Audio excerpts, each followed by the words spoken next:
It's not for everyone. It's not, it hasn't been purchased for everyone. Understood.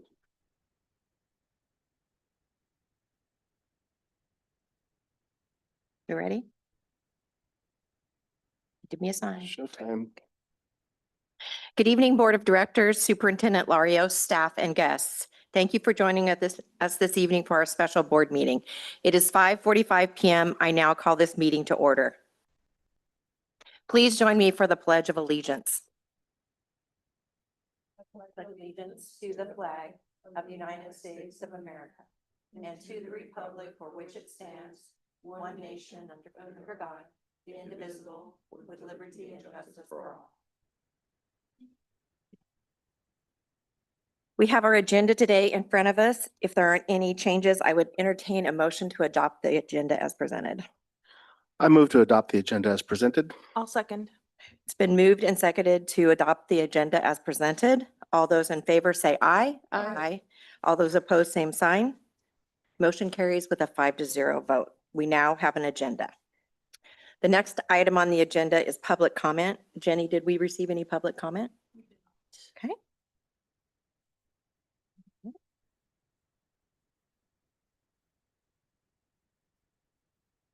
Okay, the next thing on the agenda is Board PD, the STAR assessment. I would like to invite Chrissy Chapman up to present our Board PD for this evening. Chrissy?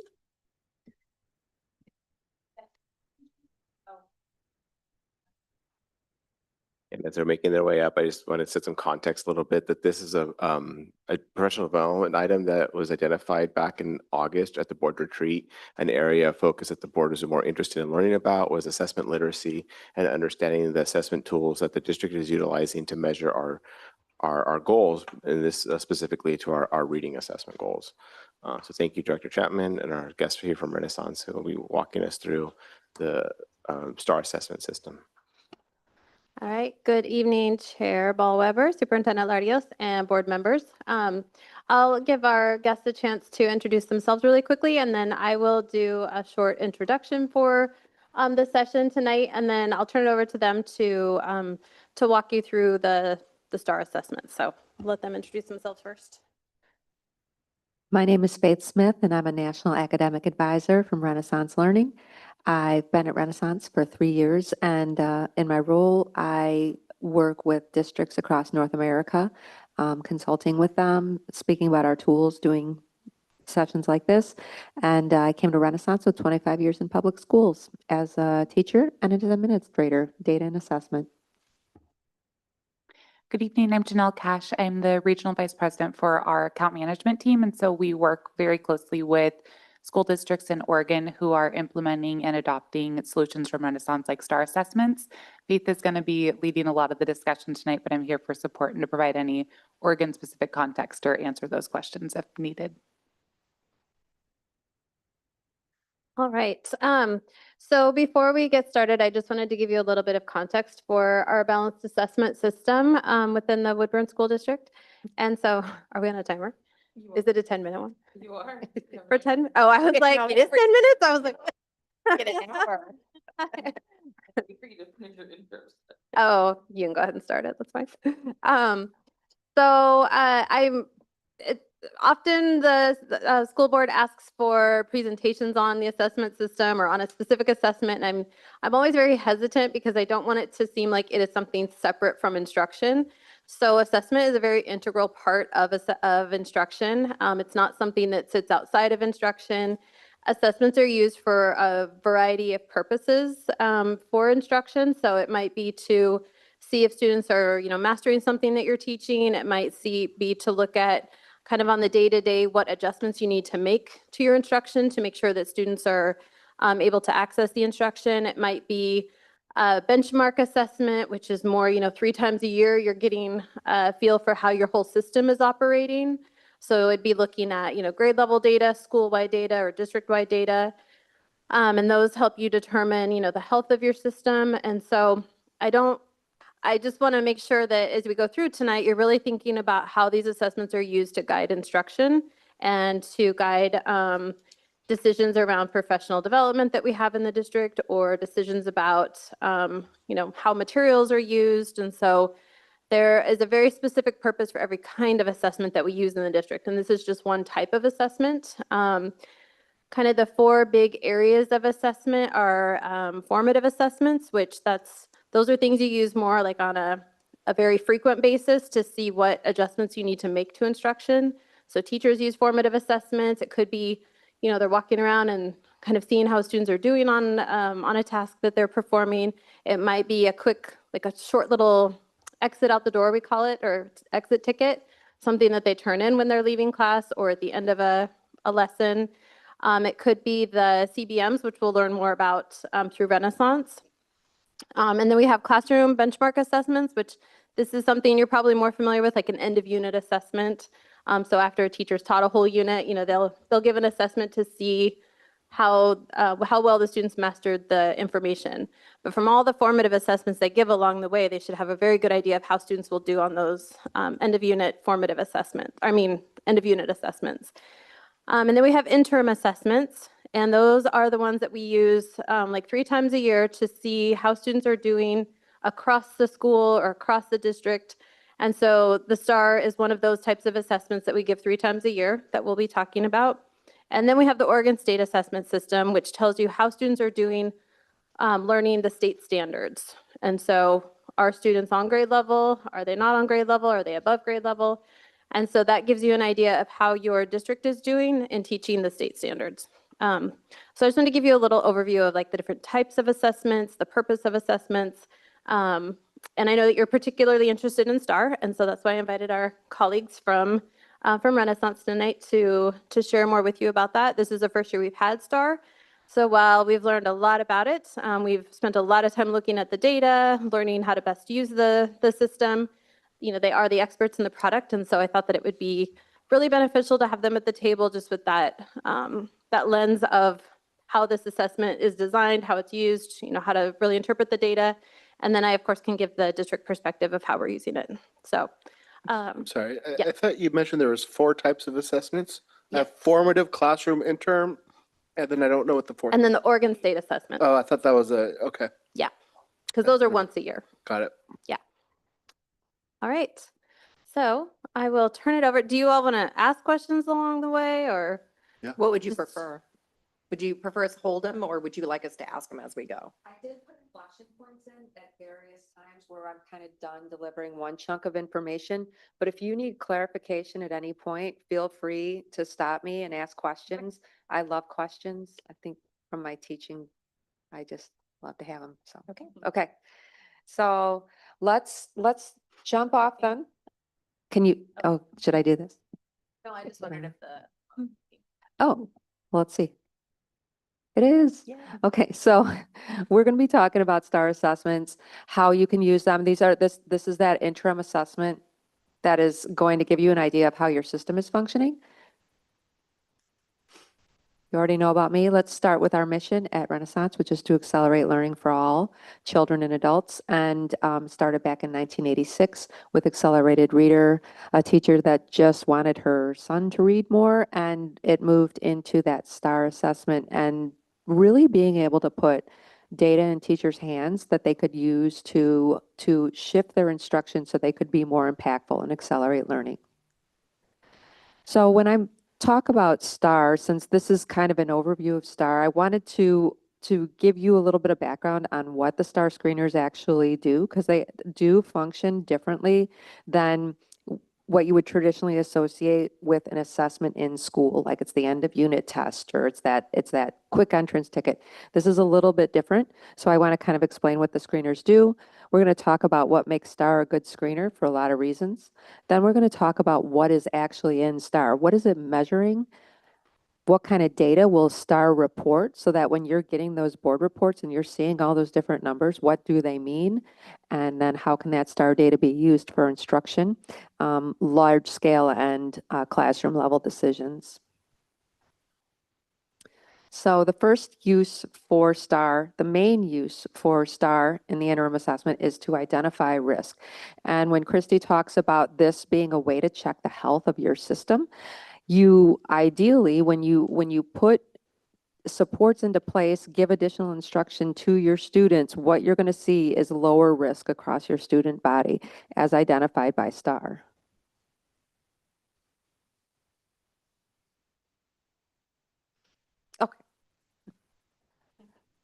Okay, so how do we identify risk? The primary way that we identify risk with STAR is through percentile ranks. We compare the students across the nation, and we have millions and millions of data points in our norms to compare students across the nation, and we then rank them and say, okay, what percentile are they on in the nation? And traditionally, the National Response to Intervention Center would say that there are specific cut points that are associated traditionally with RTI. You do have the ability to adjust those at your school level if you so desire. So that's the primary mechanism of identifying risk. Something else that STAR does, another way you can identify risk, is identify risk in potential risk for the state test, because STAR assessment is linked with your OSAS. So we can associate those scaled scores with a level 1, 2, 3, or 4. So that's another way that you can identify risk. You can identify risk according to percentile ranks or according to that state assessment alignment, and that choice is yours. So talking about reliability and validity, when we talk about STAR and reliability and validity, what we're saying is in terms of identifying risk, in terms of identifying which students are going to need additional support, which students may be ahead of their peers, which students are at or around where they need to be, that's what we mean when we say that STAR is reliable and valid. Let's talk about reliability first. So when we built STAR, we put a lot of research into it. And part of what we do is we evaluate that reliability, and that is the consistency of a set of scores that are designed to measure the same thing, right? So if you get out a test, you want to know if you have a good test. You want to see, okay, if I give this student this test on Monday, Tuesday, Wednesday, Thursday, are we going to see around the same, right, around the same score? It's really important with computer adaptive tests because they can fluctuate so much that you have a good, strong reliability. And STAR has a strong reliability. So our test retest scores and our generic reliability coefficients are very, very high. Over 0.9 is very good. Definitely what the government would say, or the NCII would say, is a high level of reliability. I'm not familiar with, what would say? Oh, the National Center for Intensive Intervention. Okay. Yes. Oh, They're all- sorry about that. And the National Center for Intensive Intervention website is almost like a clearinghouse of information on quality of screeners in terms of their usability, their reliability, and their validity. It's open. Anybody can look at it and kind of compare assessments. So that's one tool that a lot of school boards will, or administrators will bring in when they're checking to see, does it measure what it's supposed to measure? And it's going to do it reliably. Also, I heard RTI. Response to intervention. Thanks. It's okay. Yeah, Or just assume I don't know what any of the acronyms really mean, actually. okay. Yeah, absolutely. Well- Thank you. Go ahead, sorry. I would say, instead of me stopping you, I wish that you would just understand that I probably don't understand what the acronym is. Okay.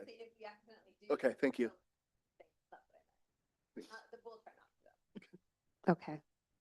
So let's talk about validity. So validity is defined on how well something measures that what it's intended to measure. So you can see up on this this example that's up on the screen, the idea of the bathroom scale versus the doctor scale. I think we've all had that moment where we've been in our home scale and we weighed ourselves every day, and we go to the doctor and all of a sudden we weigh a lot more than we thought we did. That would be telling us that either the doctor scale or our home scale is not giving us a valid measurement. It's not measuring what it's intended to measure correctly. So now we come back to that National Center for Intensive Intervention, where you can find all that information on the assessments. And STAR is highly regarded because it is an assessment that gets full marks for reliability and validity for screening and progress monitoring. So there's going to be a lot of trust placed in STAR. We've had over 300 studies done on STAR. So, and we're state tests in Florida and moving in that direction in Maryland. So highly trusted. And this is that MATH, National Center for Intensive Intervention.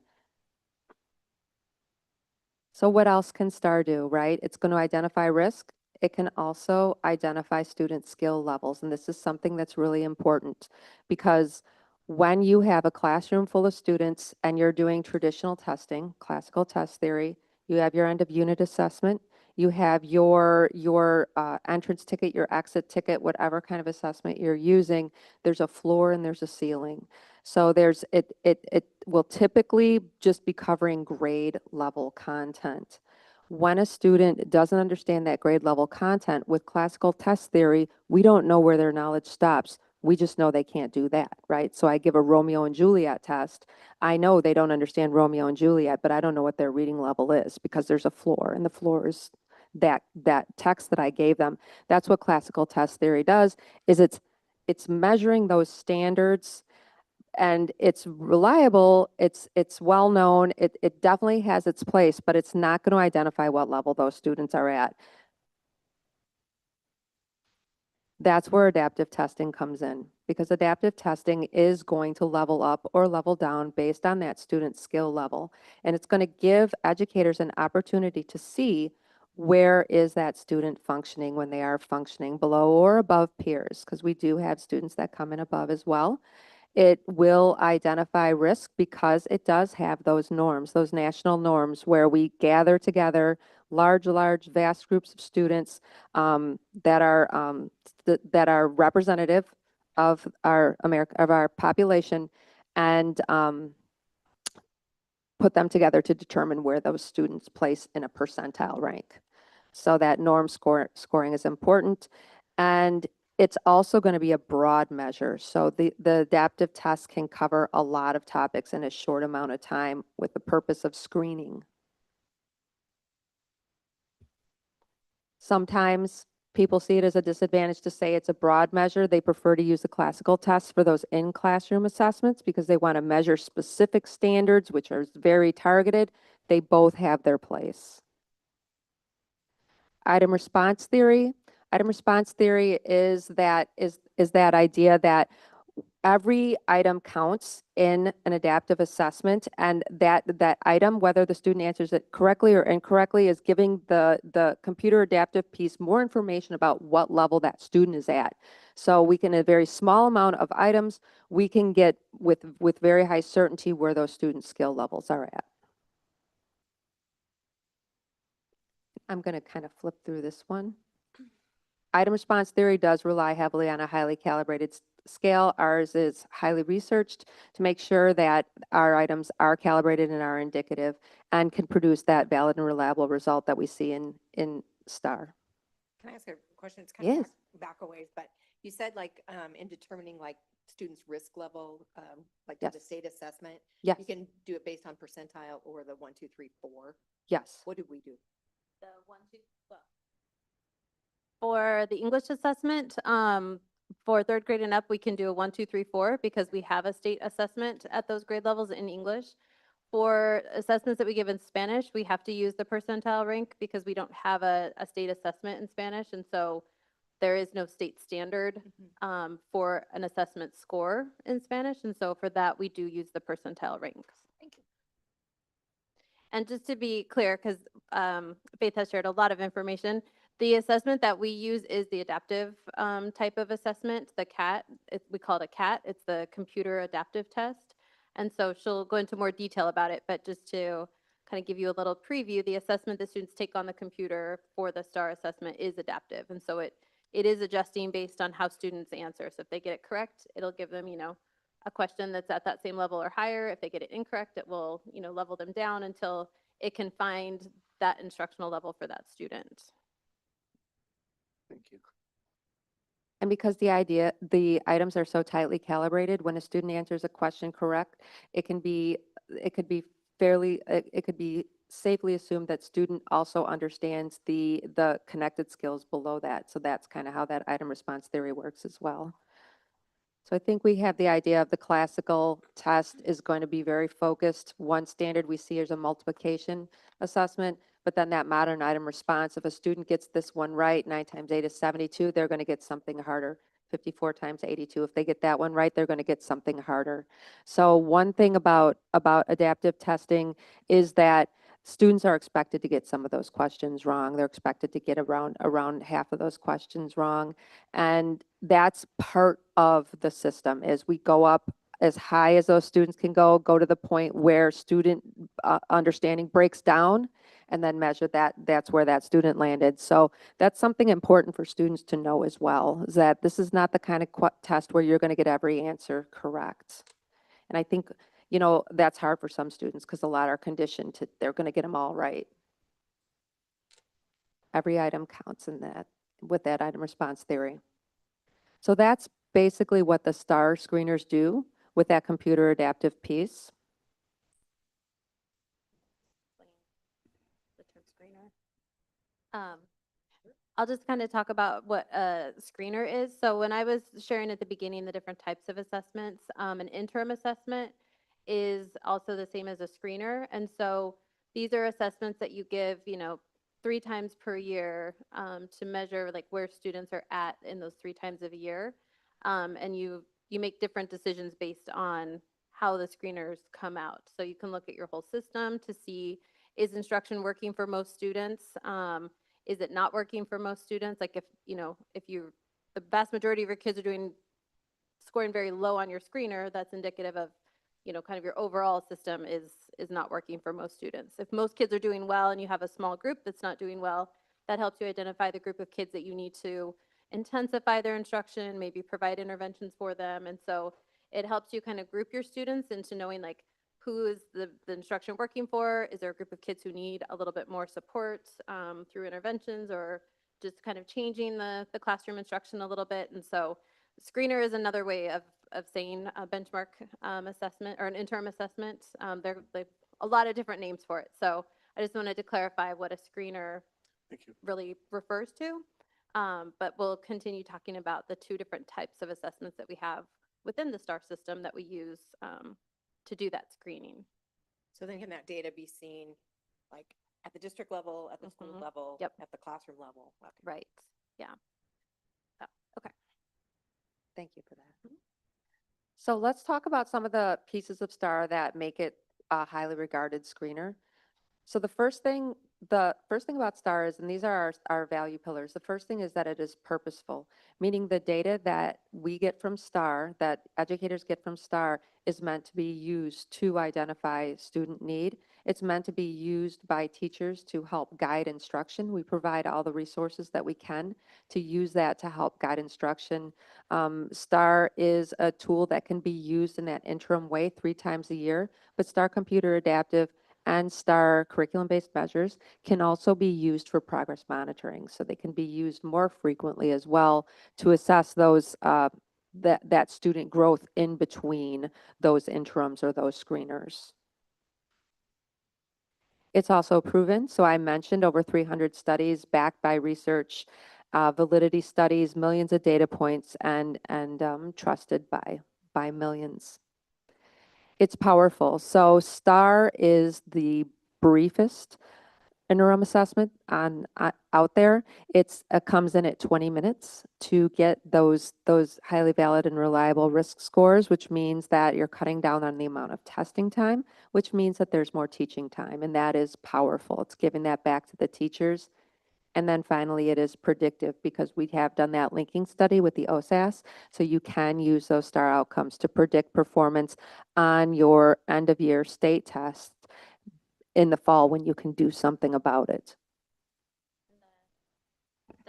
The OSAS is the Oregon State Assessment System. So those state assessments that students take in the spring.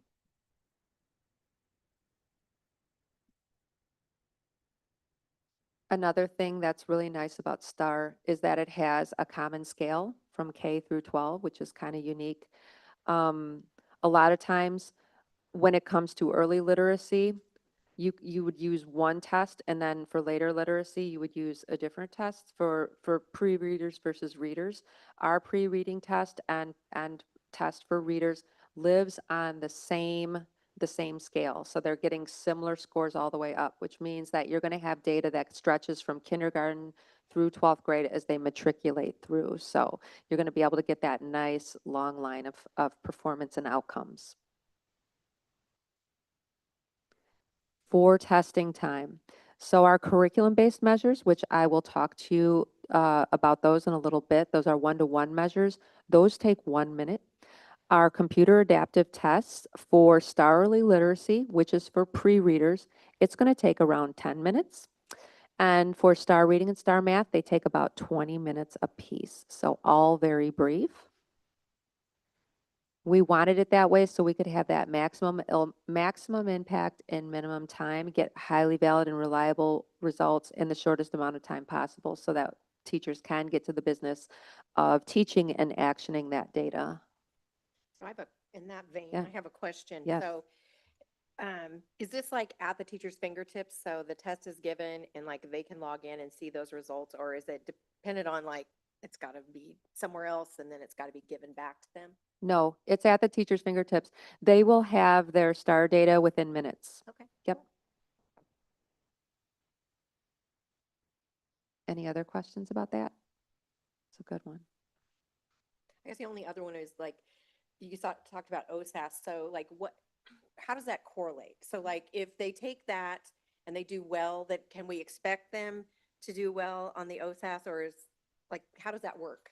Okay, so the way that linking study works is that we have all these data points for STAR, the scaled score, what score the students received on the test. We take the OSAS data that districts give us from across the state, and we match up the STAR scaled score that is correlated, that goes along with the OSAS score for the bottom edge of 4, 3, 2, 1. We link up those scores. That way, when we can say, okay, a score of 852 is approximately a level 3 on the OSAS at the end of the year.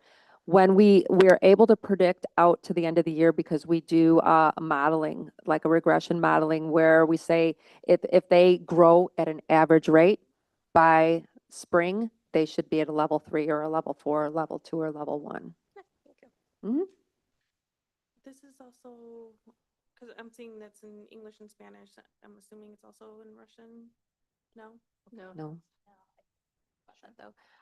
So we don't have a computer adaptive test in Russian, but we did have a team last year. So Faith will talk about the curriculum-based measures, which are those 1 minute, they're also called CBMs.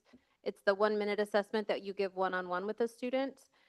We did have a team last year led by our one of our language program coordinators who created CBMs for Russian. And so we do have those one-on-one, 1 minute assessments in Russian. And then we have a different, it's also one-on-one, a more extended assessment that gets into comprehension and some deeper, like just beyond, can a kid read the words on the page, that is in Russian as well. But we do not have a computer adaptive test. There aren't any districts that have that available in the United States. And so outside of the country, perhaps they have them in other countries, but we haven't been able to find anything that we can access that measures their reading. We have some that measure language, how proficient students are in the Russian language that's on the computer, but not a reading test that's computer adaptive.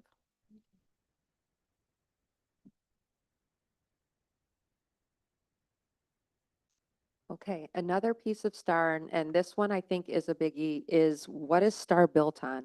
When it's measuring reliably in a valid way, what is it actually measuring?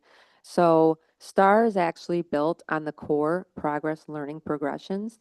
And basically what this is your state standards broken down to skills. Because if you look at a single standard, you'll notice there are multiple skills that go into mastering that standard. It's called unpacking the standard when you break down the skills that are in a standard. So your state standards were unpacked. That graphic that you see up on the screen is a representation of all the skills that are needed for students to master from K through 12. We connect them by skills that are kind of paired together. We also ordered them in terms of difficulty. The way we leveled that difficulty was we had experts like Dr. Karen Hess who helped us with that unpacking and that leveling, but we also used empirical data. So we say that makes our core progress learning progression empirically validated. We looked at the student data and said, okay, this piece of data is showing us this is a really difficult skill because students at this level are missing it. So we kind of back that up with the research, the vast base that we have. So that's what that's built on. So when you get a star score, what that star score is saying is this is the level students are ready to work at now. They've mastered what came before. They have that skill that came before. So that scaled score is really important because it does communicate the skills that that student is ready to learn. That's where that instructional piece comes into play as well. While we were doing that work of unpacking that standard, the experts we work with also identified skills that are inordinately important. They're impactful, whether it's because they cross domains, as you see in this picture, or they're showstopper skills that students have to have down cold. When I talk to people, they always say, well, isn't every skill that we teach important? They're all important, and they are all important. But think about it this way. Think about adding and subtracting fractions versus learning Roman numerals, right? If you don't learn to add, subtract fractions, you're going to have trouble year after year after year. The Roman numerals, maybe not so much. So those focus skills are the skills that students have to have down cold. The importance of focus skills is they help prioritize instruction. So if a teacher sees that their student is well below grade level and they need to determine which skills should we focus on, they can lean into those focus skills, those most important skills, prioritize teaching them and teaching them well to make sure that that student is going to be able to better access that grade level curriculum and accelerate learning more quickly. And those focus skills will show up in STAR in the record book. So we give that data right into the teacher's hands. For our STAR Lectura, our STAR Matemáticas, and our STAR Alfabetización Temprana, we have a specific learning progression just for those assessments. It is the first Spanish learning progression that any assessment is using. It is also empirically validated. When we put this learning progression together, we pulled together a team that spanned South and Central America as well as the United States, and we used multiple sets of standards like La Progresión de la Lectura, like the Spanish text, like the California Common Core State Standards. We use standards all the way from like Puerto Rico, Chile, and Mexico as well to develop a great picture of what literacy development looks like in Spanish, because it's not quite the same as literacy development in English. And that is what the STAR learning progressions for Lectura and Matemáticas, or Lectura, is built upon. The other nice thing that we found when we were building that, and we worked with WIDA and the Center for Applied Linguistics, so industry leaders. So we were able to identify the focus skills, which is great. With that gives us parity with STAR Reading and STAR Math. They have those same focus skills, but in this case, it's focus skills for learning how to gain Spanish literacy in an accelerated manner. But we also found transfer skills, and transferable skills are skills that help support English and Spanish language development. This is really useful to have an understanding of those transfer skills in a dual language program, because you can, if you have an understanding of what those transfer skills are, you can better leverage the experiences and understanding of Spanish literacy that students are bringing into the classroom and transfer it over to English literacy, like word reading skills or understanding letters. Sure. So, and then in addition to transferable skills, there are also the non-transferable skills between the two languages. So there are things in Spanish that don't exist in English, or things in English that don't exist in Spanish. And so, so in a dual language setting, you really want teachers to know which skills are transferable, so that they can focus on, they don't have to reteach them. They just need to help students understand you can apply this to English or you can apply this to Spanish. And then there are the non-transferable ones, which For example, in Spanish, we have accents. In English, those don't exist. And so that's something you have to specifically teach in Spanish. In Russian, there's a completely different alphabet. And so you have to teach a completely different alphabet than you do in English. And so those would be examples of non-transferable skills. And those transferable skills will also show up in that teacher data, so they will have access to those as well, helping them with knowing where those pieces are. So diving into the assessment, but before I do that, I think this was one of my inflection points I added in my presentation. Anybody have any questions on the Progresión de la Lectura or the core progress learning progressions? What's in the assessment?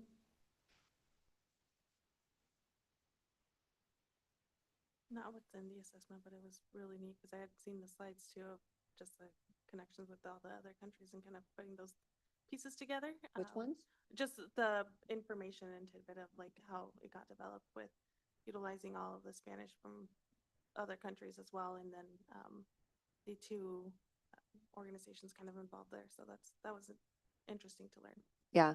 Well, when we set out to build Star Lectura and Star Matematicas, we worked with a group of team that was really committed to the idea of valuing biliteracy and celebrating both languages, right? And having that gift of developing both languages at once. So we wanted to make sure that we really honored that language. And there was a keen understanding of the idea that students don't develop literacy in Spanish the same as English. So we can't really measure that Spanish literacy as we would measure English literacy. So yeah, we put a lot of work and thought into that. If you want to find out more about that, we do have an entire manual that really dives into the nuts and bolts of doing that. If you ever have problems sleeping at night, it is a very good read. So let's dive into what's actually in the assessment, and I'll also give you a look at what it looks like for the students. So Star Early Literacy says it's for grades pre-K through 3. When I say pre-K, I mean grade the first year before kindergarten. So it does have norms, those comparative pieces, all the way down for 4 years old. This means that you can use it before kids come into kindergarten, and kids can walk in with that Star Early Literacy score if you want. Some schools do, some schools don't.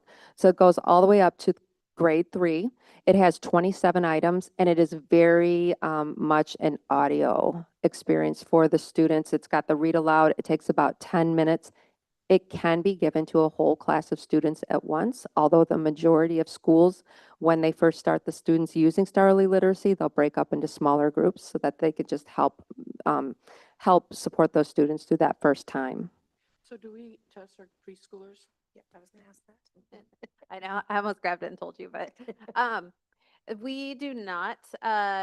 Our preschool right now, I just took preschool over this year and it moved into my department. And so I'm continuing to learn about it, but there are a lot of different assessments that are required at preschool because we do have the Preschool Promise Grant. And so a part of the early learning hub for the state, they've got assessments outlined that we have to use for preschool. So we're not using this at preschool right now.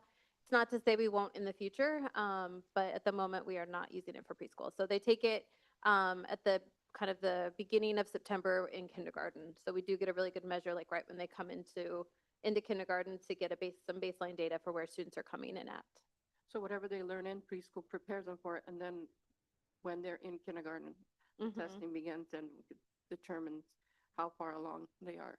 Yes, and we do collect data when students enroll in the district. We ask them if, when they come and enroll for, well, actually any grade, if they went to preschool or not. And so we do collect data on whether or not students attended preschool, you know, and we also collect like where they attend preschool. So if it's a district preschool or if it's like OCDC here in town or a private preschool. So we can take a look at kids who attend preschool versus kids who don't, and look at their fall data to see. You would assume kids who went to preschool would come in, you know, potentially at a higher level. So, yeah. Okay. So what is Star Early Literacy going to cover? If you look up at the screen, you can see that it is going to cover a broad variety of skills. It is a general outcome measure, so it is very broad. It's going to start at the very basics like text directionality. What way does text flow, left to right? Understanding letters and words and print features. And then it's going to include skills that go all the way up to almost third grade, which is when students are really starting to learn how to read and comprehend. So it's going to be a pretty wide cross section of skills. Notice there's also basic numeracy there as well, which is appropriate because as students first begin to develop their literacy, numeracy is closely tied to that. So this is an image of the core progress learning progression. If you look in the red box, those are the skills that Star Early Literacy is going to encompass. So that's the bottom and the top of that. It's going to go from pre-kindergarten all the way up till grade 3. Star Reading is the next assessment after Star Early Literacy, and you notice that's in the gray box. So it's going to cover those skills from mid-kindergarten up to grade 12.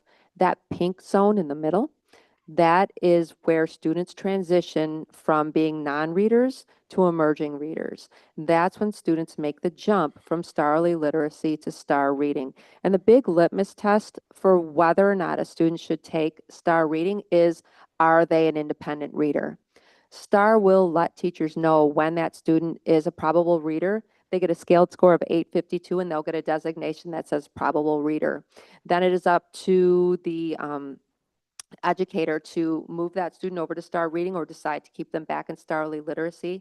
Those two you can switch them on and off. They work really well together because they do share that same scale. So if a student gets an 852 at Star Early Literacy and you give them Star Reading, the next time you do an interim assessment in the middle of the year or the end of the year, whenever you're doing it, and they take Star Reading and they can't do the practice questions. Because the practice questions, there's 4 at the beginning that just want to make sure they can read. If they can't do those practice questions, it'll say, raise your hand, bring your teacher over, and then the teacher can just bump them right back down to Star Early Literacy and still continue to assess that student. Maybe move them up to Star Reading the next time they're ready. But just so you know, there are those practice test questions at the beginning, so we know if the student can't handle the test, and then the teacher can action that. So we are giving the Star Early Literacy or the Alfabetización Temprana, so the Spanish version of the early literacy to students in K3. Because it was our first year giving the assessment, we were kind of on the fence about third grade, which one we should go with. And so we did decide to do the early literacy assessment at third grade. And at the beginning of the year, we had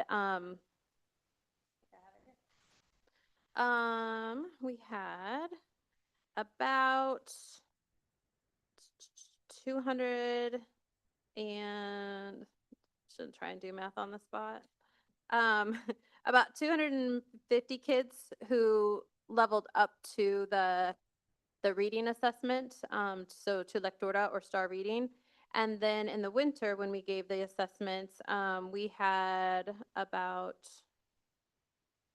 300 students, over 300, about 350 students who leveled up. So we've decided next year that we're going to have students just do the Star Reading from the start of the year. And then any students, like Faith was saying, if they can't pass those practice questions, if they can't read those independently, then they would do the Star Early Literacy assessment. So, so next year we'll do Star Early Literacy K2 and then the Star Reading 3 through 8 are the grade levels that we do that at.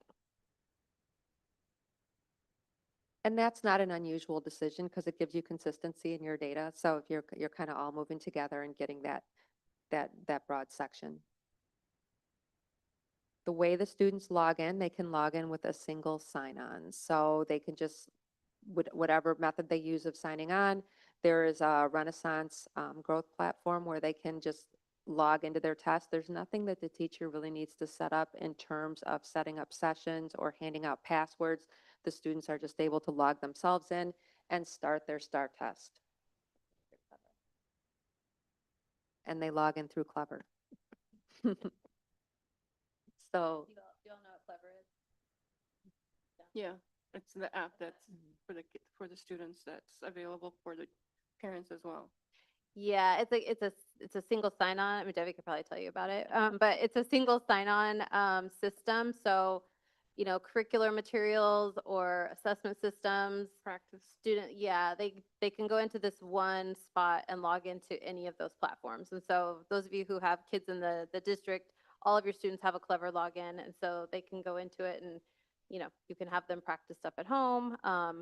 We do have it turned off so kids couldn't go in and like take the test at home at night. We have certain hours set that students can take the assessment during the school day. So nobody's going home and taking this assessment. Even if they could, I don't know that they would. But they can Um, practice at home On the STAR, on the Clever, yeah. on different apps they can. On the STAR, the assessment in particular, there isn't a practice test, is there? There's no practice Yeah. test for STAR, but if they're using a practice program, like Freckle or something like that, yeah, then they can log in with Clever at home and access. But now, this, of course, I don't know how far along you're on your presentation, but just, we have all the report cards sent out for semester 2 for the middle schoolers and the high schoolers, which also have this benchmark of where the testing is, where the students are leveling between your test assessment plus the state benchmark at that what percentage. So for middle schoolers and high schoolers, it is at that percentage where they're meeting their goals and where they're at statewide. So, which came with the report card, because I was just looking at the high schooler yesterday. So I thought I'd give you a chance to look at the testing experience for STAR Early Literacy so that you can kind of get an idea of what that student is going to see for those K through 3 students. Oh, it didn't play. Can you push the play button?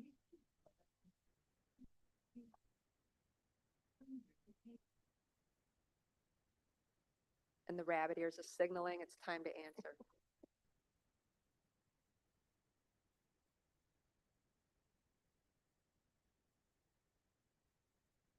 And then the student's able, if they have a touch screen, they're able to touch. If they have a mouse, they can mouse over it. So it's just a really simple interface for those students. Once they get into STAR reading, that's that transition they're going to make at grade 3. It will go up to 34 items. Are they having STAR Early Literacy till the end of grade 3 and then starting in 4th? Okay, so Unless they level up, yeah. okay, so starting in grade 4, unless they level up. So when they have STAR reading, it's gonna take them up to 20 minutes. It's gonna have 34 items. It is also going to be computer adaptive. It's gonna include skills that go from about middle of kindergarten up to 12th grade. So you're gonna be able to measure down and up a really broad expanse. So that's gonna be able to scoop skills recommendations for kids of vast skills gaps. STAR reading is going to measure comprehension, but it's also going to measure some of those more subtle skills, being able to inference, being able to identify theme, style, tone. It really is a broad measure.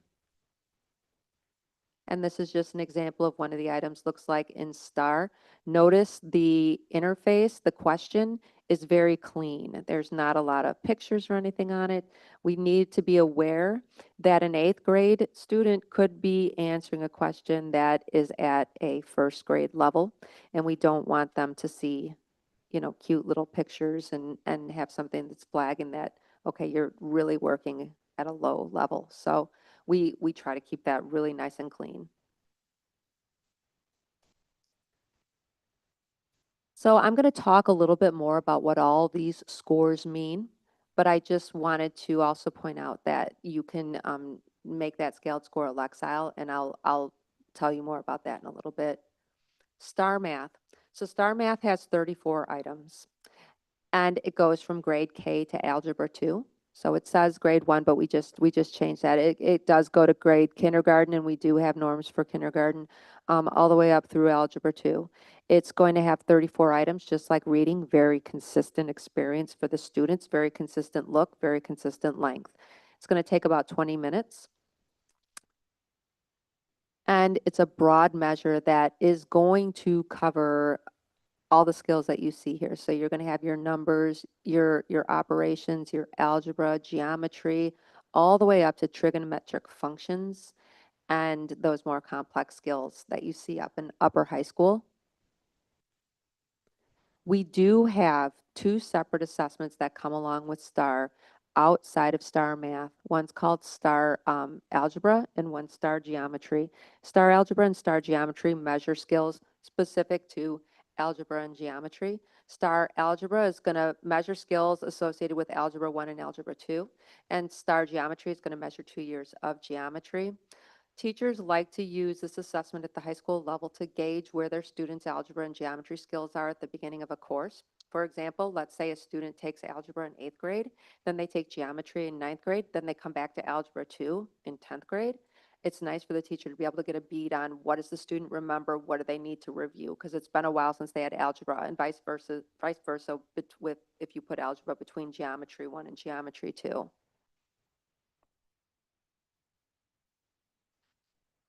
We try to vary those math STEM items, so we give the students different tasks, cognitive variety. And then real quick on STAR Alfabetización Temprana and STAR Lectura, just as Christy mentioned, those two will merge together also on that same scale. So there's that really smooth, clean transitions. STAR Mathematicas is going to cover all those major skills you saw in STAR Math. It's just going to do it in Spanish. And then the last one, STAR CBM Lectura, that's the curriculum-based measure, the 1-minute measure. I'll dig more into that in a little bit. This is an example of STAR Lectura. We can see that Spanish text there and those responses.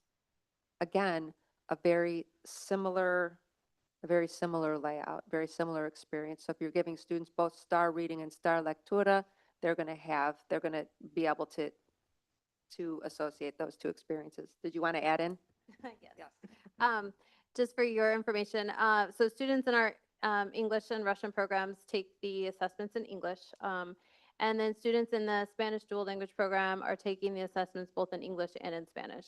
At the beginning of the year, we did only have students take one language since it was a new test, and we didn't want to overwhelm people with doing with testing in multiple languages. And so, but now this winter, this last assessment round that we did this past month, and then again when we test in April, students in the Spanish dual language program do take the assessments in English and in Spanish so that we can measure their biliteracy as they're progressing through the grade levels.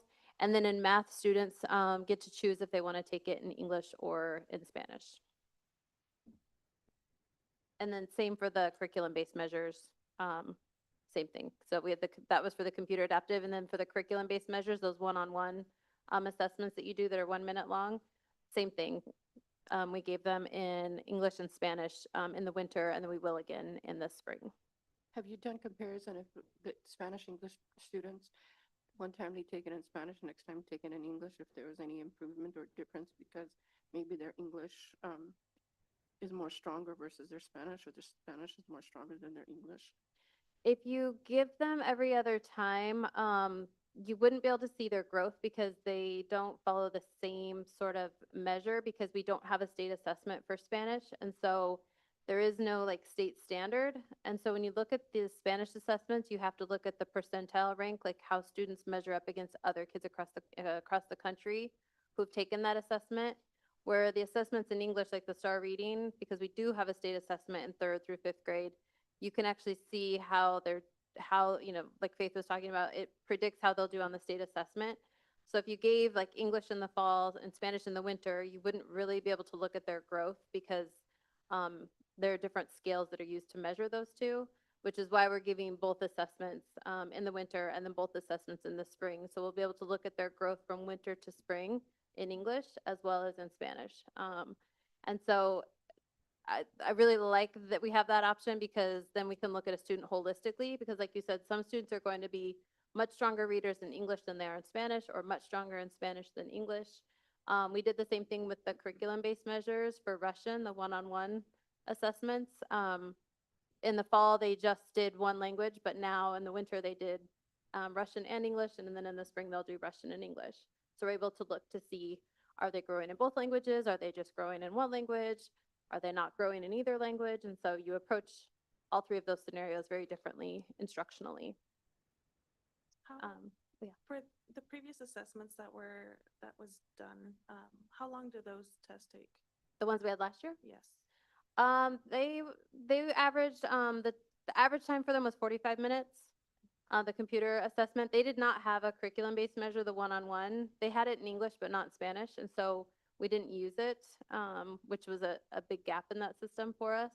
But they took approximately 45 minutes, but there were some kids who took an hour and a half. There were some kids who took 20 minutes. I'm just thinking, even if you do take Spanish and English, if they're 20 minutes, that's 40 already. So Mhm. that's kind of where my thinking was on that too. Yes, this test is shorter than the one that we had last year. So is this an advantage? Do you know how some students aren't as, what's the word? Not test phobic, but just their Mhm. weaknesses in testing because they perform wonderful on their assignments, their Mhm. in-class testing, but then when they do the actual STAR testing or the state testing, then like they can get all Yeah. lost because Yes. some students just overall not, there are the weakness in them when it comes to testing. Yeah, I've really been encouraging buildings to approach testing from, this is an opportunity for you to show us what you know, what your teacher needs to focus on next. Like Faith said, they're expected to not know half of the questions that they get asked, and so it's really important for students to know the purpose of assessments. And also, like you said, some students they get so nervous, they're not good test takers maybe. And so that's why this is only one measure of many different things that we look at. At the beginning, when I was talking about the 4 different types of assessments, formative assessments are given all the time. They might be given daily, they might be given weekly. That gives you a really good picture of how, students are doing day to day. These assessments are given 3 times a year. They do help us, like if we do have a student who scored really low, but then you look at all their other data and it's on grade level, then you'd be like, okay, they have a hard time taking the test, or so you wouldn't base your decisions just on this one assessment. Well, doesn't formative kind of prepare them for the other assessments, the testing? Because it kind of comforts, well, not comfort, but gives them a little of a head start. Because they're in the small increments, correct? Yeah, it helps the teacher measure along the way, how they're doing. A lot of times kids don't even know it's a test. Right. They're like, they just think it's an assignment that they're doing or just a task or a project. And so it gives teachers a really good idea of the progression students are making. So when they do get to the interim assessment or a state assessment, they should be able to predict how a student's going to do. And if you're communicating that with the students regularly and giving them feedback, they should also know More how they're going to do for the most part. Okay, on to curriculum-based measures. We're running low, so I'm going to head into there. So curriculum-based measures are not going to be as broad, but they still are a general indicator of literacy and numeracy, which is what we were getting with computer adaptive tests as well, with that interim or that screening. How is that student doing compared to others? With the curriculum-based measures, they take 1 minute. We have multiple different measures. Letter naming, letter sounds, you can see on the list. We have a passage oral reading. So you'll see students are doing passage oral reading to find that rate of reading. The reason why we look at rate of reading is because it is an indicator of the health of literacy overall. So those curriculum-based measures are great for progress monitoring because they are so focused and they're so sensitive. They report out in something called words correct per minute or correct per minute, depending on if you're talking about what kind of measure you're talking about. And that shifts very easily when students grow in literacy and numeracy. For numeracy, we have operations. So addition, subtraction, multiplication, and division up to 100. And it is also a fluency measure, meaning it is measuring how quickly they can do those operations, which speaks to how automatically they can do those operations and then how deeply they understand that math. STAR CBM Lectura, we have specific measures for them as well. For the passage oral reading, which I know you guys are using, we have authentic Spanish passages, and that's very important, that they be able to read those authentic Spanish passages. They're not translated or trans-adapted, meaning they're not passages that were just initially English and then we kind of translated them over. So they're authentic. Very brief. So let's dig into the data because I want to make sure that you can see that the three types of data. So the first type of data is going to be the scaled score. I would almost equate that to the score on the test. It's a scaled score because it's an indicator of what exactly level that student is at. We call that a criterion reference measure. So it is a score that indicates how well a student is performing compared to a criteria. We also have norm reference scores. Norm reference scores compare students to other students. So it's not a matter of did you master this skill or are you ready to be proficient on the state test, but rather did you perform better than this student or this student. Doesn't really speak to whether or not that student that performed better than you has mastered skills, right? It's norm referenced. And then the growth measure. The growth measure contextualizes, puts context to how much growth a student sees from assessment to assessment or interim screener to interim screener. So when we see that change in scaled score, we would often ask ourselves, well, what does that mean? Like, does that mean, because they should grow, they're in school. Our growth measures will let you know, okay, are they growing as fast as, not as fast as, or more rapidly than their similarly situated peers? So the scaled score. That's that first one that you'll see right there, that scaled score at 1051. That's that indicator of where that student is at. You can translate that scaled score to Lexile. So if you ever are using a Lexile measure for anything, do you guys use Lexiles sometimes? Yeah. You can translate that scaled score to a Lexile if you need to report out that way.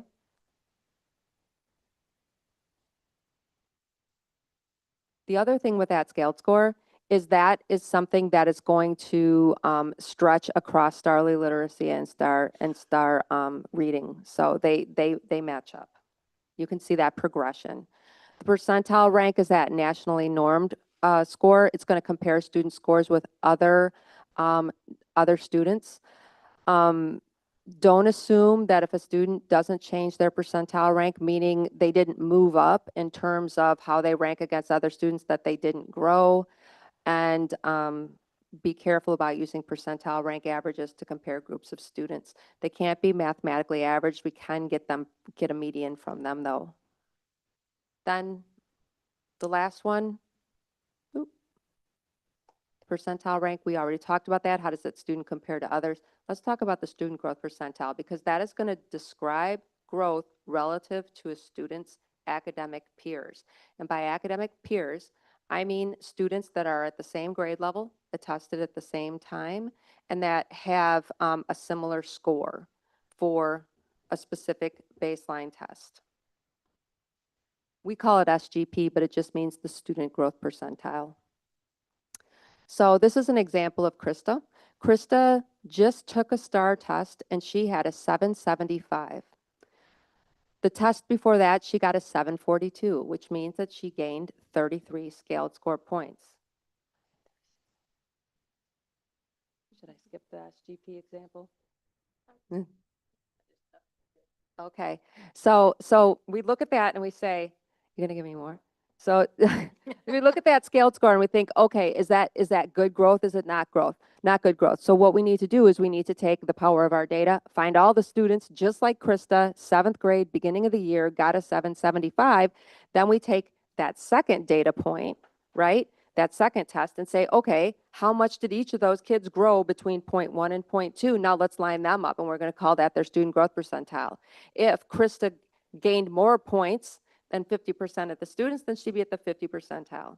The other thing we do with SGP, with student growth percentile, is when we get that peer group, we refine it back another testing session because sometimes students over or underperform themselves within a single test. So we like to find that group from 2 testing sessions, but it just is a comparison. So if you have a median student growth percentile for your district of a 67%, like 67% of your students got at or above a 35 growth percentile, that means that your students are growing faster than would be anticipated if they were simply receiving core instruction and understanding it.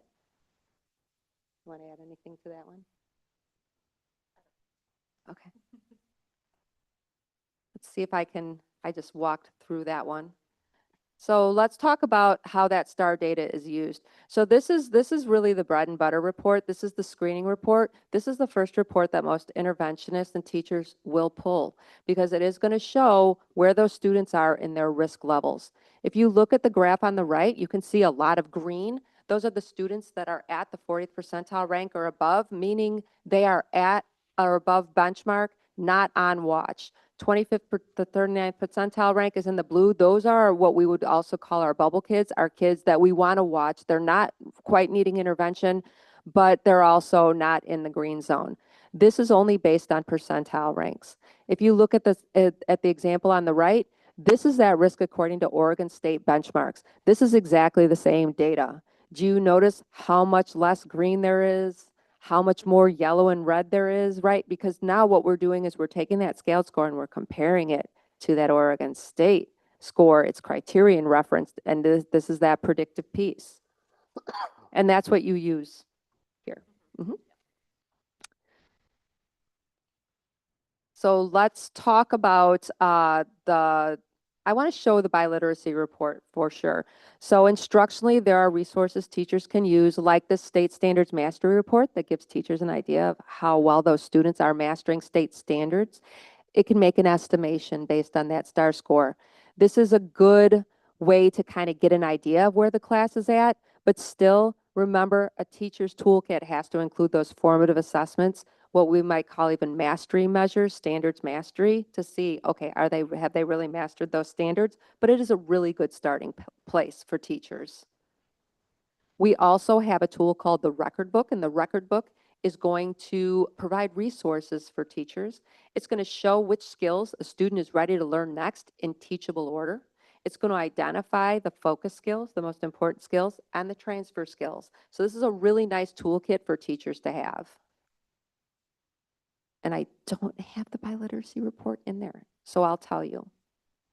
I can tell you. So for our dual language programs, we took another step working with Dr. Kathy Escamilla to create a report called Biliteracy Report. This biliteracy report communicates how students are performing compared to other students in dual language programs across the United States.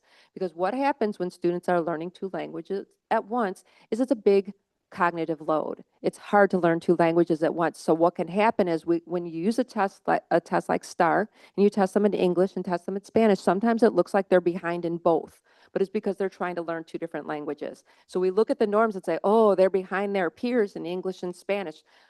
It's because of the program they're in. And eventually what happens is they outperform them, but it takes a couple of years. So we did research and got scores from students who were learning both Spanish and English at the same time in dual language programs. And with the biliteracy report, you can look at those student outcomes in alignment with other kids who are in this exactly the same place. It really does change those risk levels pretty significantly. So a student that may have seemed to be behind their peers in English when compared to other students across the nation, when we put them up against a dual language, we see that they are doing just fine and they're on the right path. So that biliteracy report is very customizable. You can enter, is it a 90-10 program? Is it an 80-20 program? It'll differentiate the norms that way. And you can also indicate what the home language is for that student and look at the data that way too and see a map of the student speaks English at home, here's how they're doing on STAR English, here's how they're doing on STAR Spanish. So you're thinking about that comparison. That's a really nice report for that. And I'm over time, I apologize. All right. So just a quick question. Do you feel like over time, like this is the first year and so people are always a little apprehensive the first year, but as more they use it, the more excited that they get about it and the more kids get excited as they see their growth? Moving forward, can you answer that? I can answer that because we just spent last week doing core review with elementary schools, and Nicole and I split up, and so she went to two of the schools and I went to two. And we sat with every grade level team at each school and went over their middle of year data. And we did the same thing at the beginning of the year. At the beginning of the year, there was a lot of confusion. Like nobody really understood the data very well. And they were just like, there was a lot of frustration. But they still made plans. They made instructional plans for their core instruction. So the instruction they give to all students. They made plans, and then this time when we came to the table, they revisited their plans. They got to look at the data to see how well their plan worked, and then they made new plans going forward. And overwhelmingly at the table this time, people were excited. They wanted to look at their data. They were like having really deep conversations about where their students were now compared to in the fall and what they were going to do in response to it. And so just in, the two cycles that we've had, just the attitude around it is completely different because people are understanding it more. We've also brought in, right before core review on the PD day last week, we had brought in a trainer from Renaissance to go over the biliteracy report that Faith was just talking about, as well as the growth report, so that teachers were more familiar with those reports, since this was the first time we had those two. We've had trainers, present on other reports earlier in the year, but we had somebody come in person this time, and then we had the core reviews. And so there was a lot of excitement around the tables. And so yes, That's good. as time goes on, people are getting more and more excited about it and really having great conversations about what to do instructionally with this data. That's awesome. That's good to hear. Well, thank you so much. We really appreciate it. It's a lot of Thank information. you. It's very complex. Yeah. So, Well, we appreciate your time. Thank you so much. Thank you. Thank yeah, you. Faith doesn't even live Yeah. here. I live in Wisconsin, but your state is beautiful. Well, thank you.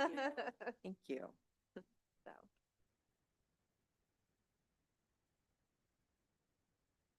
I'm assuming if anyone has any additional questions, we can funnel them to you to get answers. Always. Okay, thank you. Yeah, we'll tell Juan and he'll come. Yeah. We'll get them to you sometime. Ultimately, yeah. We'll get it. We'll get there. Okay, next item on the agenda is the board calendar. So moving on, listed below are board meetings and school visits. February 24th, regular board meeting, 5:45 PM. February 26th, we have school visits at Lincoln and French Prairie starting at 11 AM. And March 3rd, we have budget committee training and listening session at 5:45 PM. And then it says Jenny add info regarding STEM Festival and Dia de Niño. Yeah, I wanted to kind of get a feel on and kind of hear what the board's availability is on having a table at STEM Festival and then also at Dia del Niño. So historically, or like I guess the last few years, the board has had tables there. And it's just part of, engaging with students and the community. And what days are those, Jenny? So for the STEM Festival, it's Thursday, March 12th, 6 to 8. And that is being held at Nelly. And then the other Niños on Saturday, April 25th. I wrote 1 to 6, but is it 1 to 6? That seems long. 1 to 6. It starts at 1, yes. We'll confirm the end time. Yeah. Maybe think- 5. I think 5, and then they do the egg drop from 5 to 6 is what they're scheduled. But what we've done in the past is we've kind of staggered people. So I create a schedule and people kind of sign up for slots. And that's a great way to do it too. Or you can all be there as well. I've heard from 2 of you that you responded to my email. So as long as we get at least maybe 2 people that will commit, we can go ahead and move forward because usually Juan and I are there as well to help. Yeah, And and then- I'll do it too. I didn't respond, but yeah. I will. And then you can kind of swing by as you're available. So, okay, thank you. Any- Yeah, sign me up. Okay, Yeah. all right, fine, too. Okay, future agenda items. Do we have any requests for future agenda items?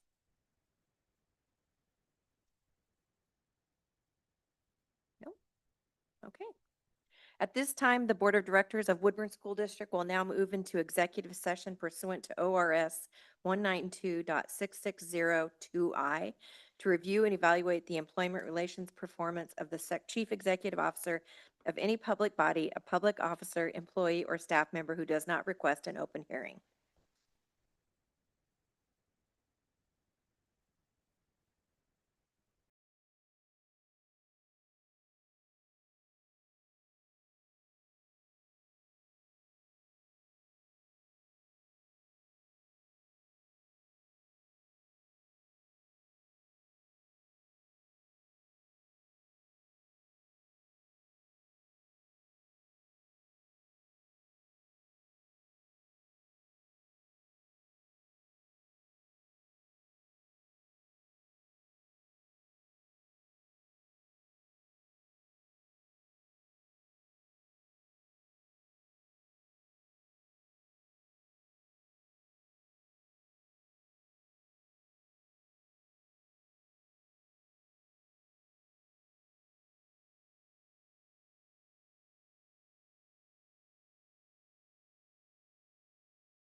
back.